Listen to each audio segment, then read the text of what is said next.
Today's story is about a construction worker. He was so poor that he didn't even have a house. He lived in his car, but he had a beautiful little daughter who was kidnapped by a powerful Russian mafia. Now this poor mason, can he save his daughter? At the start of the story, we see a construction site where Levon, a humble laborer, is standing in front of many workers. He motivates them, explains who will do what, and everyone gets to work while Levon starts on his own tasks. After a while, he goes into the office, where we meet Joe and Carla, the owners of the site. People know them as the Garcia family. Joe's daughter Jenny is there too. She tells her dad that she passed her first semester and is so happy that she wants to throw a huge party for all her friends, costing about $1,640. That's a lot of money, so Joe tries to explain there's no reason to spend so much, but Jenny refuses to listen. Levon, sitting with them, hears everything. He thinks of them as his family, and the Garcias also treat Levon as one of their own, keeping no secrets from him. Just then, Levon notices a black car entering the site. A group of men get out, and Levon understands they're thugs who came for extortion. Seeing this, Joe finally agrees to give his daughter the money, while Levon steps outside. He finds the men beating one of his workers, so he grabs a bucket full of nails and tells them to stop hitting his man and leave the site right now. The gangsters get angry and rush at Levon, but he starts beating them one by one, brutally and skillfully, as if it's his regular job. He knocks everyone down and finally points a gun at them, making them run away. Afterward, the injured worker asks who Levon really is, but Levon says nothing. We learn he once served as one of the most feared British Royal Marine Commandos. He left that life behind and now lives simply. When he sits to rest, Jenny comes over saying she saw everything and knows he must have been in the commandos, because only they can fight like that. Levon tells her she didn't see anything and should forget it, but Jenny promises she won't tell anyone and mentions she is also trained in fighting. Her grandpa was a soldier. She brings food from home for the laborers and makes Levon promise he will always protect her. Levon assures her no one will harm her as long as he is alive. Jenny leaves and Levon goes to see his daughter Mary. Levon is a single father. His wife died long ago, and Mary's custody belongs to her grandfather Ruth, who always schemes to keep Levon from taking her. Ruth knew Levon would visit today, so he arranged a party to stop him. But Levon is determined to take Mary, and Mary wants to go with her dad. They argue for a while, then Ruth accuses Levon of being a killer who caused his daughter's death. We learn the truth. Levon's wife took her own life, yet Ruth blames him, thinking everyone near Levon dies, whether in war or at home.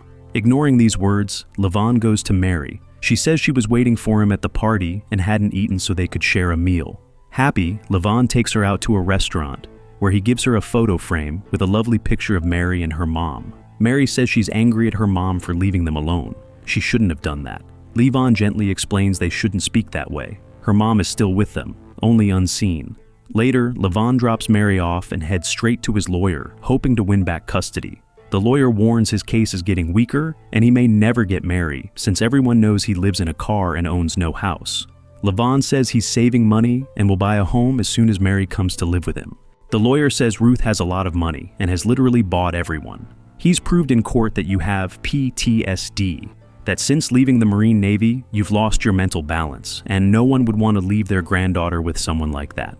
Still, Levon doesn't give up. He gives them money and says, "Keep trying.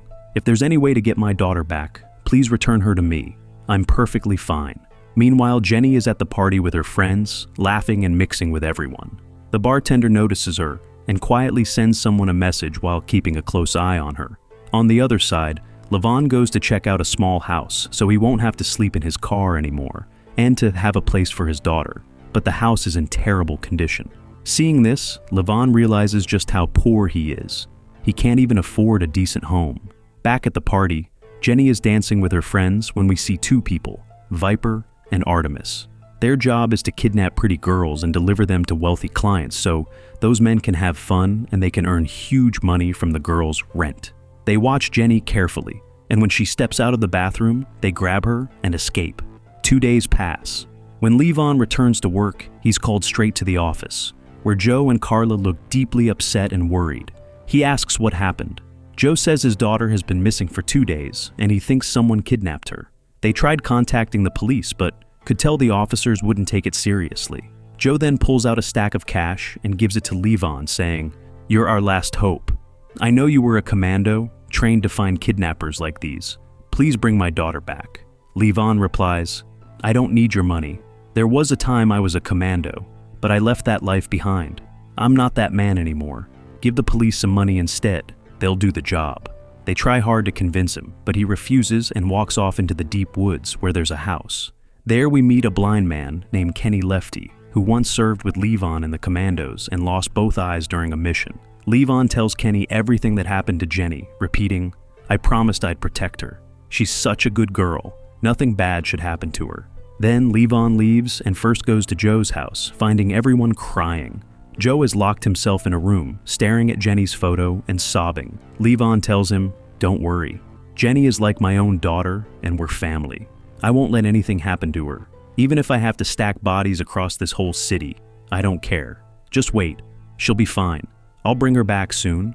He leaves and heads straight to the bar where Jenny was last seen.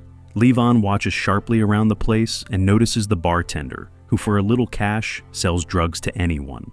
Levon understands this guy must know something, so he waits outside to see when the bartender leaves. That night, after finishing work, the bartender heads home. Levon follows him inside, where the man relaxes on his sofa. Levon walks in, points a gun, and the bartender asks if he's a cop. Levon says, if I were a cop, you'd be lucky. I'm worse than them. He shows Jenny's picture and asks where she is. The bartender says he doesn't know. That's what he told the police. Many girls come to his bar, and after drugs, who knows where they go. Levon, angry, drags him to the bathtub, puts a cloth over his face, and pours water, so he feels like he's drowning. A terrifying military torture method that makes victims think they're sinking, though they aren't. Unable to take it, the man warns Levon that if he learns who's behind this, it'll crush him. They won't just kill you, they'll wipe out 3 generations. As he talks, 2 armed men burst into the room. The bartender screams for help and they start shooting. Levon uses the bartender as a shield and moves forward. The bartender is the first to die. Levon then kills those 2, one by one, takes their money, and walks out. He waits outside the house because he knows the deaths will bring a senior member of the group. Early in the morning, a man arrives to assess the scene. His name is Olo, a Russian mafia member. So this is much bigger and involves the Russian mob. Olo goes inside and realizes the killers weren't cops or random thieves, but very professional. Still, the police might think they shot each other. Angry at his men, Olo orders them to find whoever dared kill his guys and steal his money. Levon is still waiting outside. Soon a van pulls up, the cleanup crew. They go in, chop up the bodies, pack them into drums, and leave. Levon starts tailing Olo, follows him home, and watches from a distance. When Olo's wife approaches him, he slaps her hard. He often dumped his rage and failures on her. She storms out, and Levon slips inside. He ambushes Olo, knocks him out, and when Olo wakes, he's tied to a chair.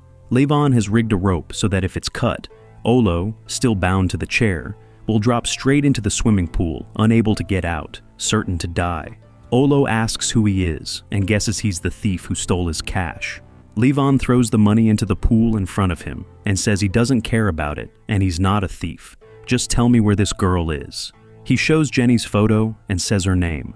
Hearing it, the man curses in Russian and keeps repeating Dimi. He tells Levon he has no idea who he's messing with for a mere girl. They'll wipe out you and your next 3 generations. Ignoring him, Levon cuts the rope. Olo drops into the water and drowns. After his death, Olo's older brother arrives. His name is Simon, the head of the organization. Devastated by his brother's death, Simon tells his 2 sons that he wants the body of whoever did this. The 2 brothers head out to hunt Levon. Meanwhile, Levon has one lead, Dimi. He calls an old friend at the Defense Intelligence Agency and asks about Dimi. His friend says he can't speak directly, but gives Levon a bar address where he'll find a trail. Levon goes to that bar. Artemis is there, watching everyone who comes in. She scans Levon and suspects he might be carrying a gun, so she sends one of her men, Dog, and tells him this guy could be a cop. When Dog reaches him, Levon flashes a stack of cash and says he wants to meet the boss, take the money, and set it up. Dog takes him to his boss, Dutch. Dutch says he doesn't meet just anyone and tells him to leave, but Levon refuses, and since he's armed, Dutch calls in his men. Levon breaks them all down, cracking ribs left and right, until Dutch, seeing the military tattoos on Levon's hand, stops him. Dutch once served too and realizes Levon isn't ordinary. He asks why Levon is here and what he wants. Levon says he wants to do business. Dutch agrees and tells him to meet in the morning for breakfast to talk deals. Levon does exactly that, but in the morning, Dutch hasn't shown. Instead, Dog and Artemis are there. They ask if Levon brought the money. He hands it over, and in return they give him a small phone, saying further info will come through it. Levon sits in his car. The phone rings. It's Dutch. Dutch says there's product under your seat. Sell it, and you can make a lot of cash. If you want in on a bigger deal, buy yourself a good suit, because tonight I'll introduce you to someone. Levon realizes the plan is working, pulls the drugs from under the seat, and dumps them in the water. Meanwhile, Viper delivers Jenny to a client, a predator who assaults unconscious, defenseless girls.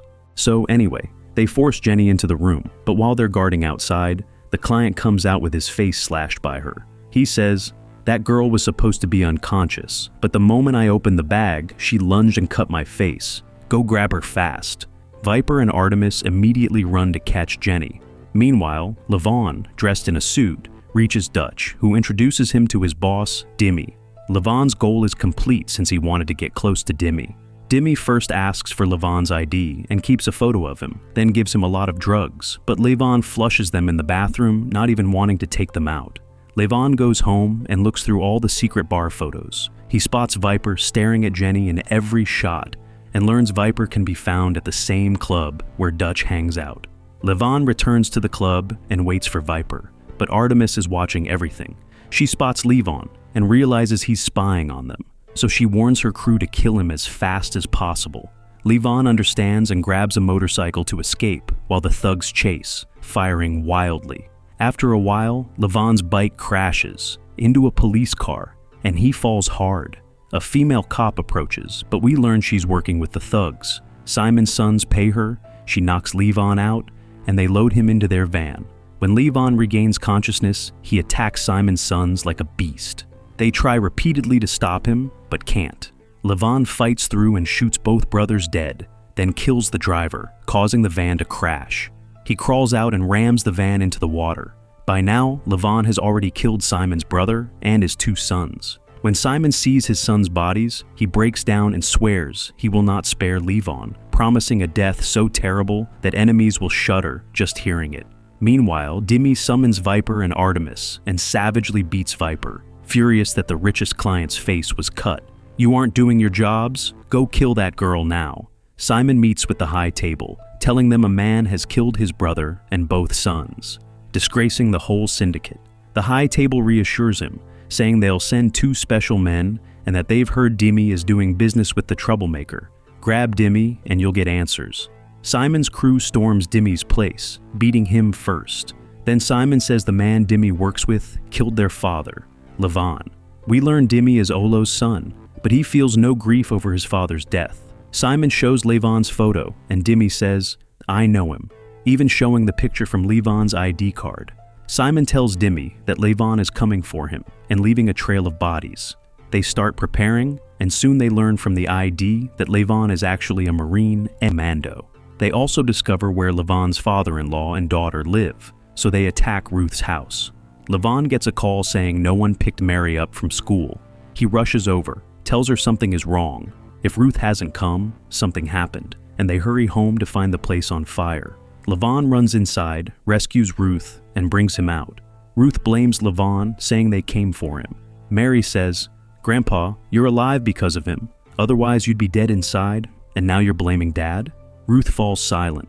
Levon realizes the fight is about to grow worse, and Mary's safety is critical. He takes her into the woods to Kenny, telling him, "Enough. This ends now. No more leaving things hanging." Kenny understands and leads them to a special room. They keep the most modern weapons there. Levon arms himself with several weapons and gets ready to leave. Mary tells him, "Dad, I don't want to lose you." Hearing this, Levon puts his badge on Mary and says, "I'll be back very soon. Don't worry, honey." Then Levon heads out to make them answer. Meanwhile, Viper and Artemis move to kill Jenny, but Jenny suddenly attacks them. Their car crashes, and she uses the accident to escape. After running for a long time, she reaches a road, spots a police car, and tells the cops everything. Soon she realizes these police are actually with the thugs. They deliver her back to Viper. These are the same dirty cops who were already working with them. Viper and Artemis throw Jenny into the water, but before they can shoot, the client calls again and offers Viper $1 million, saying he wants the girl back. Viper is delighted.